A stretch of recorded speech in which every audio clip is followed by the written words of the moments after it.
Very good morning friends, क्या हाल चाल हैं आपके।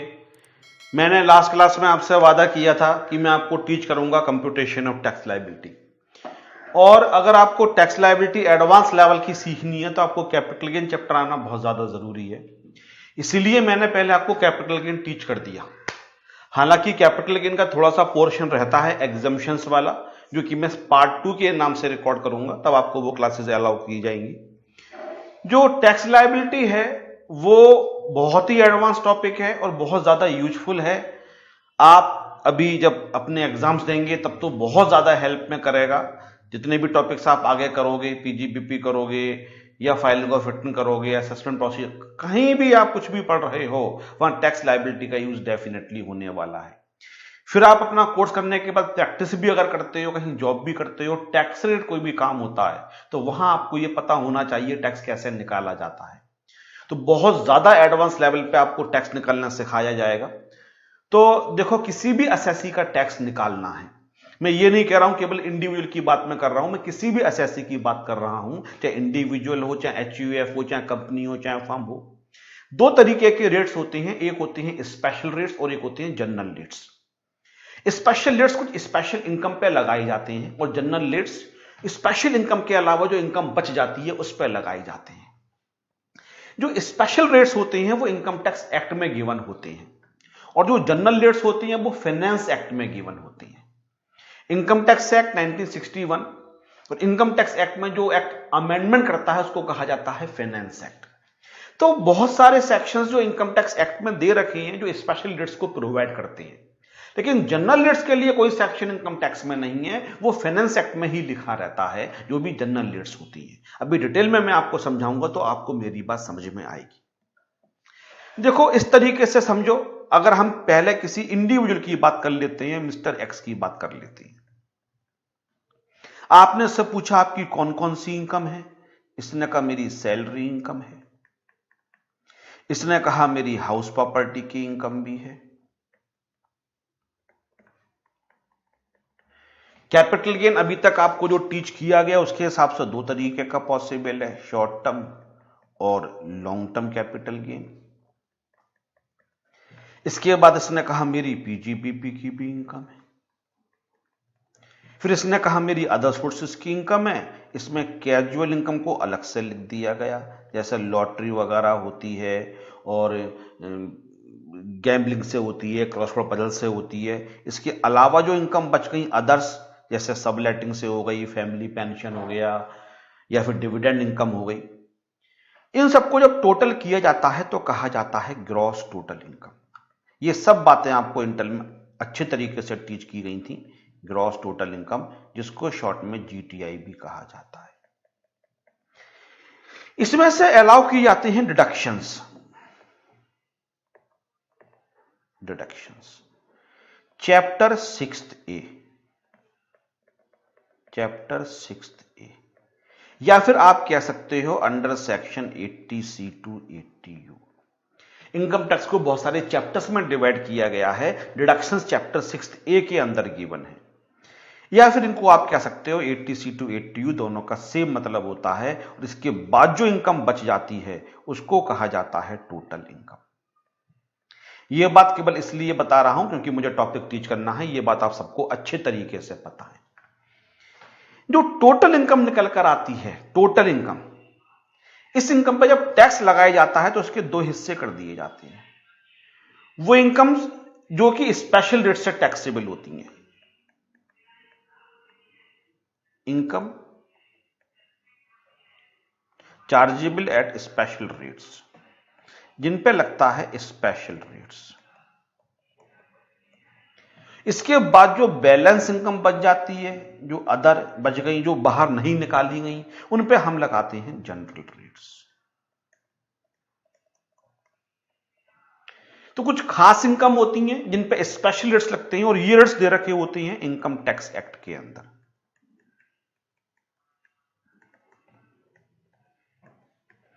और ये जो जनरल रेट्स होते हैं ये दे रखे होते हैं फाइनेंस एक्ट के अंदर। और हर साल फाइनेंस एक्ट आता है, उसमें हर साल जनरल रेट्स के लिए सरकार चाहे तो रिवाइज भी कर सकती है। जो जनरल रेट्स होते हैं उनकी बात करें तो जैसे कि आपके लिए इंडिविजुअल हो गया,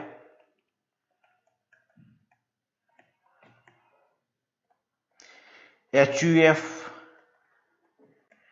AOP, BOI, artificial juridical person. जितना अच्छे तरीके से समझ लोगे उतना ज्यादा फ्यूचर में बेनिफिट होने वाला है। बहुत शानदार क्लास में देने वाला हूं। इन सब पे लगता है स्लैब। ये जनरल रेट्स जो फाइनेंस एक्ट में गिवन होते हैं। कंपनी का रेट भी होगा, मैं टीच करूंगा। इसी तरीके से फर्म का रेट होगा, इसी तरीके से लोकल अथॉरिटी का रेट होगा। जैसे फर्म का 30% है, मैं भी कंपनी की बात नहीं कर रहा हूं। फर्म का लोकल अथॉरिटी पे 30% लगता है, कोऑपरेटिव सोसाइटी का एक अलग स्लैब दे रखा होता है, वो स्लैब लगता है। इन सबको कहा जाता है जनरल रेट्स, जो बैलेंस इनकम पे लगते हैं। जो इनकम स्पेशल रेट्स वाली होती है उसको निकालने के बाद बच जाती है। ये आपने अच्छे तरीके से किया था। इस समय जो स्लैब सा चल रहा है वो हमें बताओगे? यस, मैंने आपको नोट्स में दे रखा है, अभी उसके बारे में भी डिस्कस करेंगे। वो स्लैब क्या है आपके लिए, आपको समझ में देखते ही आ जाएगा। लेकिन यहां जो क्लास में टीच करूंगा वो टीच करूंगा स्पेशल रेट्स कौन कौन सी होती हैं। स्पेशल रेट्स कौन कौन सी होती हैं? तो जो स्पेशल रेट्स होती हैं, जो अभी डिटेल में डिस्कस में करना चाहता हूं, एक तो लॉन्ग टर्म कैपिटल गेन पे लगता है, और इस पे लगाने का जो सेक्शन होता है स्पेशल रेट्स का, वो सेक्शन 112 होता है। एक लॉन्ग टर्म कैपिटल गेन पे और स्पेशल रेट्स लगता है, जिसको सेक्शन 112A कहा जाता है। एक शॉर्ट टर्म कैपिटल गेन खास तरीके का होता है, जिसपे सेक्शन लगता है 111A। लॉन्ग टर्म दो ही तरीके का होगा, 112 वाला होगा या 112A वाला होगा। शॉर्ट टर्म, जो ये शॉर्ट टर्म दे रखा है, जो 111A वाला होगा वो तो यहां आ जाएगा। जो 111A वाला नहीं होगा वो बैलेंस में चला जाएगा, वो जनरल रेट्स के लिए क्वालिफाई कर जाएगा। लॉन्ग टर्म कैपिटल गेन कभी जनरल रेट्स के लिए क्वालिफाई नहीं करता है। लॉन्ग टर्म कैपिटल गेन पे हमेशा स्पेशल रेट्स लगता है। Short term capital gain 111A अगर रेट लगा रहे हो तो बोलेंगे स्पेशल रेट्स, ये नहीं लग रहा होगा तो वो जनरल रेट्स में चला जाता है। कैजुअल इनकम पे हमेशा स्पेशल रेट्स लगता है, सेक्शन 115BB। तो ये 4 स्पेशल रेट्स में आपके संग टीच करूंगा, और ये आज की क्लास का यही एजेंडा है कि इनको टीच किया जाए डिटेल में, इस तरीके से कि आपको किसी भी एडवांस लेवल पे किसी भी एसएससी की इनकम निकालनी है तो इजीली आप निकाल सको। और जो स्पेशल रेट्स होते हैं वो सभी एसएससी के लिए ऑलमोस्ट सेम रहती हैं। जैसे कैजुअल इनकम है, तो कैजुअल इनकम में ये नहीं देखेंगे इंडिविजुअल या कंपनी या फर्म, वो सभी के लिए सेम रहेगा। जनरल रेट्स तो अलग अलग दे रखे हैं, जैसे individual, HUF, AOP, BOI, artificial juridical person के लिए स्लैब है, कंपनी के लिए अलग रेट है, फर्म के लिए 30% है, सोसाइटी के लिए अलग है। लेकिन जो स्पेशल रेट्स होते हैं वो जनरली जो यहां पे 4 लिखे उनकी बात कर रहा है, वो सभी एसएससी के लिए सेम होंगे। जैसे कि जो लॉन्ग टर्म कैपिटल गेन वाला रेट है वो सभी एसएससी के लिए सेम रहेगा ऑलमोस्ट।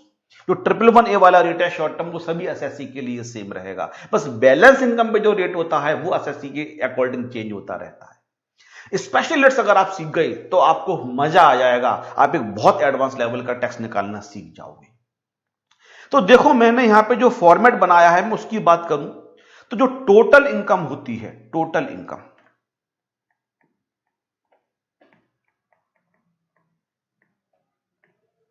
उस टोटल इनकम में से क्या करते हैं, लॉन्ग टर्म को बाहर निकाल लेते हैं, जो 112 वाला होता है।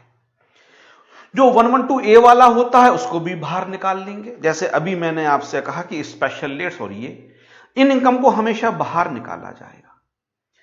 तो आप क्या करो, जो टोटल इनकम थी आपकी, उस टोटल इनकम में से 112A को बाहर निकाल लिया, वो लॉन्ग टर्म कैपिटल जिस पर 112 वाला रेट लगेगा। उस लॉन्ग टर्म कैपिटल गेन को भी बाहर निकाल लो जिस पर 112A वाला रेट लगेगा। लॉन्ग टर्म तो हमेशा ही पूरा बाहर आ जाएगा ऑलवेज। शॉर्ट टर्म उसको बाहर निकालो जिसको 111A वाला रेट लगेगा। कुछ शॉर्ट टर्म कैपिटल गेन बच जाएगा, वो ऑटोमेटिकली बैलेंस इनकम में पहुंच जाएगा। कैजुअल इनकम को हमेशा बाहर निकाल लो। जब 4 इनकम को ये बाहर निकाल लोगे तो टोटल इनकम में से जब 4 इनकम बाहर निकल जाएंगी, जो बच जाएगा उसको नाम दे दो बैलेंस इनकम या रेजिडुअल इनकम, और जिस पर लगा दिया जाएगा जनरल रेट्स। जो इनकम एसएससी स्पेसिफिक होंगी, कौन सी एसएससी है इसके हिसाब से उस पर रेट लगाया जाएगा। क्या मेरी बातें आपको समझ में आई? चलो इस तरीके से समझो, मैंने आगे फॉर्मेट दिया हुआ है। हमने पहले पूछा एक एसएससी से आपकी इनकम क्या है, उसने कहा सैलरी।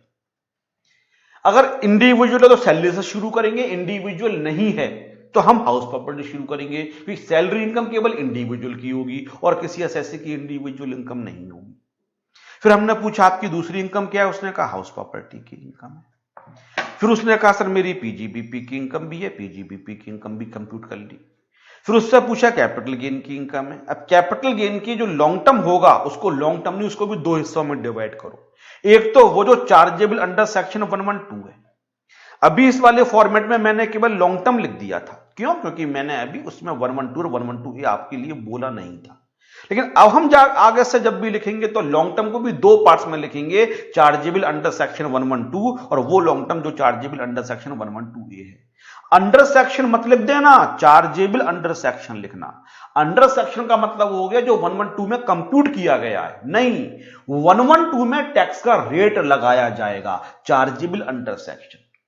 अंडर सेक्शन का मतलब होता है वो लॉन्ग टर्म जो इस सेक्शन में लिखा हुआ है, तो कंप्यूटेशन की बात हो गई, कंप्यूटेशन तो 48 में होता है। चार्जेबल अंडर सेक्शन का मतलब हो गया कंप्यूट नहीं किया गया है सेक्शन के अंदर, कंप्यूट तो नॉर्मल प्रोविजंस के अकॉर्डिंग किया गया है, लेकिन जो इस पर रेट लगाया जाएगा वो रेट वो लगाया जाएगा जो 112 में रेट लिखा हुआ है। और उस लॉन्ग टर्म को बाहर निकाल लिया जिसपे दे रखा है 112A वाला रेट लगता है, दोनों को बाहर निकाल लिया। अलग मतलब बाहर क्या निकाल दिया, अलग से लिखा। लॉन्ग टर्म दो ही तरीके के मिलेंगे, या तो 112 या 112A। अब शॉर्ट टर्म लिखा तो शॉर्ट टर्म की दो कैटेगरीज बनी। एक तो मैंने लिखा चार्जेबल अंडर सेक्शन 111A। इन सेक्शंस को अभी डीप में टीच करूंगा। तो 111A का मतलब हो गया वो शॉर्ट टर्म कैपिटल गेन जो 111A के अकॉर्डिंग चार्जेबल है, अगर कंडीशन सेटिस्फाइड है ऑब्वियसली। और जो बच जाएगा वो नॉर्मल और डेफिनेटली कहां चला जाएगा, ये बैलेंस इनकम में चला जाएगा। लॉन्ग टर्म पे हमेशा स्पेशल रेट्स लगता है, लेकिन शॉर्ट टर्म पे एक स्पेसिफिक कंडीशन सेटिस्फाइड है तो 111A वाला रेट लगेगा, अदरवाइज वो simple short term capital gain माना जाएगा, तो जनरल रेट्स के लिए क्वालिफाई करेगा। अदर सोर्सेस के अंदर सबसे पहले मैंने कैजुअल इनकम को अलग कर लिया, lottery, gambling, crossword puzzles, races including horse races. इन इलेक्ट्रॉनिक मीडिया पे जो गेम शो आते हैं केबीसी वगैरह, इनको हम बोलते हैं कैजुअल इनकम, और ये हमेशा 1115B में जो रेट लगा होता है वो लगा जाता है। इसके अलावा जो कैजुअल इनकम्स होती हैं और कौन सी होती हैं, सबलेटिंग होती है, और इसके अलावा फैमिली पेंशन का भी जिक्र किया था, डिविडेंड इनकम की बात कर लेते हैं, और इंटरेस्ट इनकम की बात कर लेते हैं। इन पर सब पे जनरल लगता है, तो हमने अदर्स के लिए नॉर्मली लिख दिया। हम ये मान रहे हैं एक एसएससी के भी सारी इनकम है, तो इन सब का टोटल करेंगे तो अभी मैंने क्या बोला, मैंने कहा उसको कहा जाएगा जीटीआई, ग्रॉस टोटल इनकम। ये आपको अच्छे तरीके से पता है, इसको कहा जाता है ग्रॉस टोटल इनकम। अब इसमें से माइनस करते हैं deductions under section 80C to 80U, जिसका दूसरा नाम होता है चैप्टर 6A। चैप्टर 6A, आप चैप्टर 6A बोलोगे तो इसका मतलब भी 80CU होगा, 80C टू 80U होगा, और सेक्शन की फॉर्म में लिखना चाहते हो तो 80C टू 80U। अब इसको जब माइनस कर दोगे आप, ये जो माइनस की डिडक्शंस, तो बच जाएगी टोटल इनकम। अब जो बता रहा हूं उस स्टेटमेंट को बहुत ध्यान से सुनना। डिडक्शंस जो होती हैं 80C टू 80U, वो स्पेशल रेट्स वाली इनकम में से अलाउ की ही नहीं जाती। देखो, not allowed from long term capital gain, चाहे 112 वाला हो चाहे 112A वाला हो, short term capital gain chargeable 111A वाला हो या कैजुअल इनकम हो। जो स्पेशल रेट्स वाली इनकम होती हैं उसमें से रिडक्शंस का बेनिफिट कभी मिलता ही नहीं है। इसको एक एग्जाम्पल की हेल्प से मैं यहां समझाता हूं तो आपको समझ में आएगा। सपोज करते हैं मिस्टर एक्स ने आपसे कहा कि मेरी हाउस प्रॉपर्टी की इनकम है 1,20,000 रुपए और मेरा लॉन्ग टर्म कैपिटल गेन है 8 लाख रुपए। तो उसकी जो जीटीआई थी वो कितनी हो गई, 9,20,000। आपने उससे पूछा भाई साहब आपने कहीं इन्वेस्टमेंट्स वगैरह किया, उसने कहा 80C में मैंने 1 लाख रुपए का इन्वेस्टमेंट किया है, मैंने डोनेशंस भी दिया था सर 70,000 रुपए का, तो मेरा हो गया 1,70,000।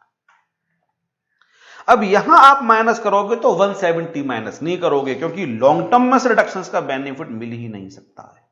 लॉन्ग टर्म छोड़ के उसकी इनकम कितनी है, 1,20,000। जो डिडक्शंस उसको 80C और 80G का कंबाइंड डिडक्शन मिलेगा वो कितना मिलेगा, 1,20,000 का मिलेगा, 170 का। हालांकि 170 का मिल सकता है उसके लिए, बट स्पेशल रेट्स वाली इनकम में से रिडक्शंस का बेनिफिट दिया ही नहीं जाता है। तो हमेशा क्या करो, 920 जो निकल के आया इसमें से उस इनकम को बाहर निकाल दो जो स्पेशल रेट्स वाली है। मन में सोचो 920 और 920 में हमने 8 लाख को बाहर निकाल दिया, 1,20 तो डिडक्शंस मैक्सिमम मिल सकती है वो इस आदमी को 1,20 की मिल सकती है, 1,20 की दी। तो अब टोटल इनकम और टोटल इनकम कितनी बच जाएगी? 8 लाख रुपए। इसका एक इंटरप्रिटेशन और भी हो गया, मतलब टोटल इनकम में स्पेशल रेट्स वाली इनकम हमेशा पूरी की पूरी एज इट इज बच जाएंगी। Logic is very clear. जब स्पेशल रेट्स वाली इनकम में से डिडक्शंस का बेनिफिट दिया ही नहीं जा रहा है तो टोटल इनकम में जो स्पेशल रेट्स वाली इनकम है वो तो एज इट इज आ जाएंगी। इसको एक इस तरीके से भी बोल सकते हैं, डिडक्शन का बेनिफिट हमेशा उस इनकम से मिलता है जो जनरल रेट से टैक्सेबल होती हैं, जैसे सैलरी से मिल जाएगा, हाउस प्रॉपर्टी से मिल जाएगा, उस शॉर्ट टर्म से मिल जाएगा जो 111A वाला नहीं है, पीजीबीपी से मिल जाएगा और अदर सोर्सेज में कैजुअल इनकम के अलावा किसी और इनकम से मिल जाएगा। जो इनकम अभी बोली ये स्पेशल रेट्स वाली नहीं है, इसमें से डिडक्शन का बेनिफिट मिलेगा, स्पेशल रेट्स वाली में डिडक्शन का बेनिफिट नहीं मिलता है। इसी बात को मैंने यहां पे भी समझाया एग्जाम्पल की हेल्प से। किस बात के लिए? इस बात के लिए मैंने एक आदमी की सैलरी इनकम ले ली 1 लाख रुपए, पीजीबीपी की income 50,000, long term capital gain 4 lakh, total हो गया जीटीआई 5,50,000। उससे पूछा, उसने कहा 80C में 1 लाख रुपए का इन्वेस्टमेंट किया, 80G में 80,000 का, 180 का मुझे बेनिफिट चाहिए, लेकिन 550 में से जो लॉन्ग टर्म है उसको हटाना पड़ेगा, 4 लाख को हटा दो, कितना बच गया? 150। तो बेनिफिट देखो मैंने कितना दिया? 150। इसका एक ऑल्टरनेट और भी है, पहले जीटीआई लिख लो 550 और इसमें से स्पेशल रेट्स वाली इनकम हटा दो 4 लाख। अब कितना बच गया? 1,50,000। अब आपको पता चल गया इससे ज्यादा का मैक्सिमम डिडक्शन की लिमिट हो गई जो 80C टू 80U के अंदर अलाउ होगा।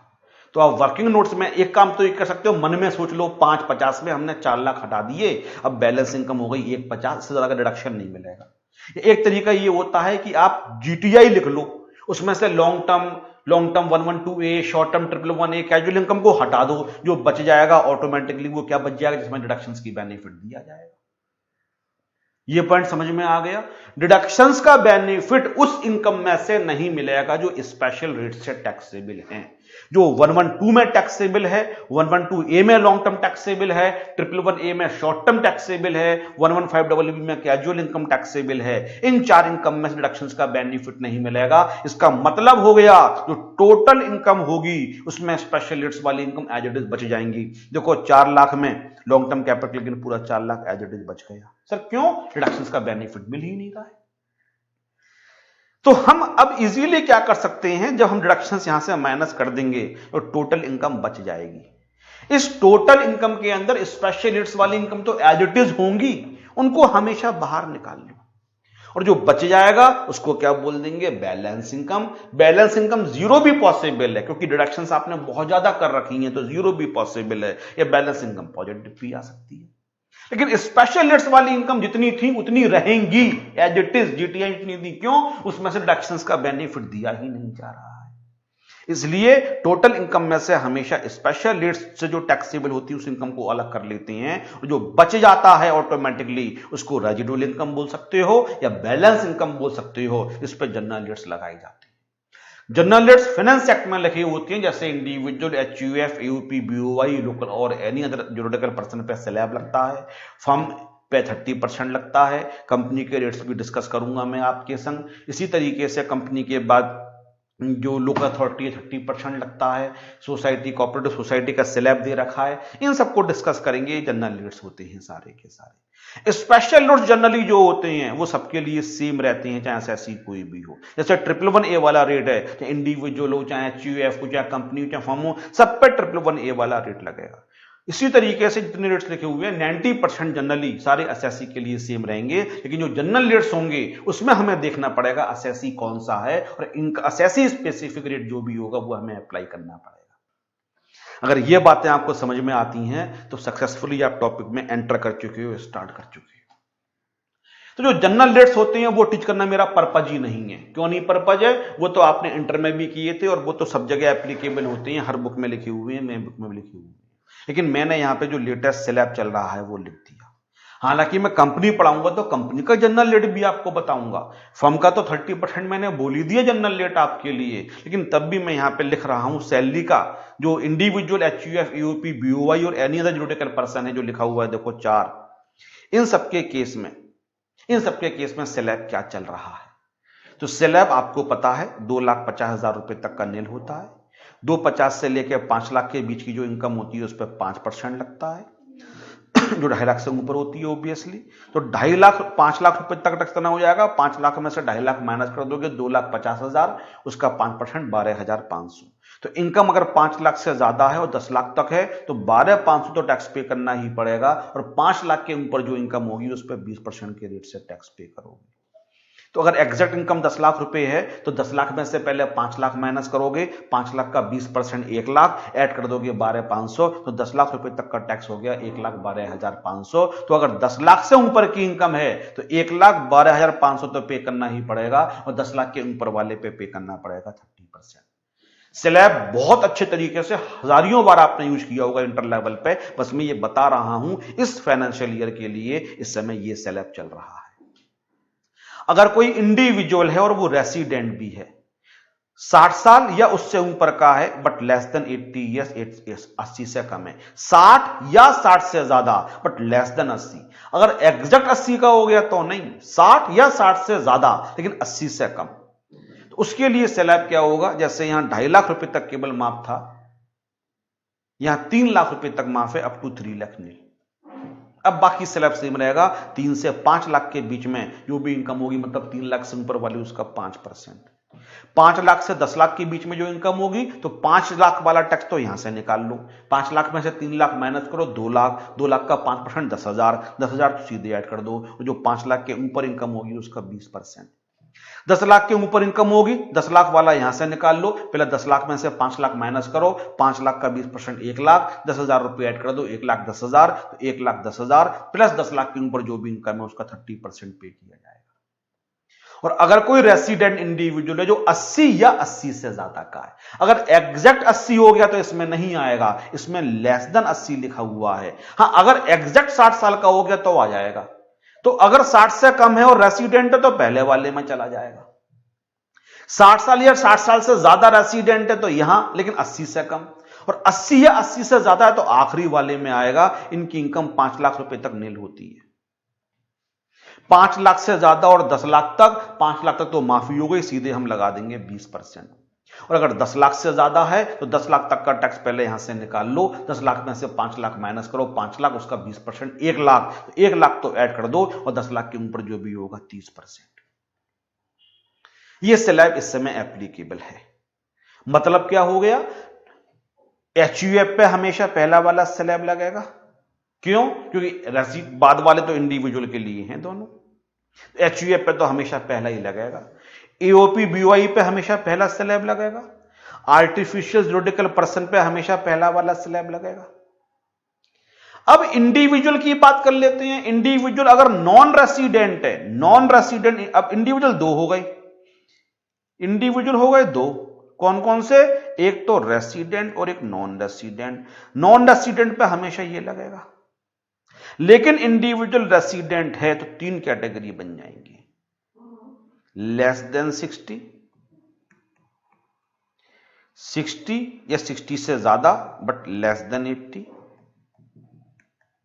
और 80 और 80 प्लस, 60 और 60 प्लस बट लेट। तो नॉन रेसिडेंट, क्योंकि यहां पे भी रेसिडेंट लिखा है, यहां पे भी रेसिडेंट लिखा है, तो अगर नॉन रेसिडेंट है उस पर तो हमेशा ये वाला लगेगा। रेसिडेंट लेस देन 60 है तो उस पर फिर पहला वाला लग जाएगा, वो दोबारा से पहले वाले में पहुंच जाएगा। लेकिन 60 या 60 से ज्यादा लेस देन 80 तो सेकंड वाला लगेगा, 3 लाख वाला लगेगा, और 80 या 80 ज्यादा तो उस पर लास्ट वाला लगेगा, 5 लाख वाला लगेगा। इस बात को दोबारा से समझ लो।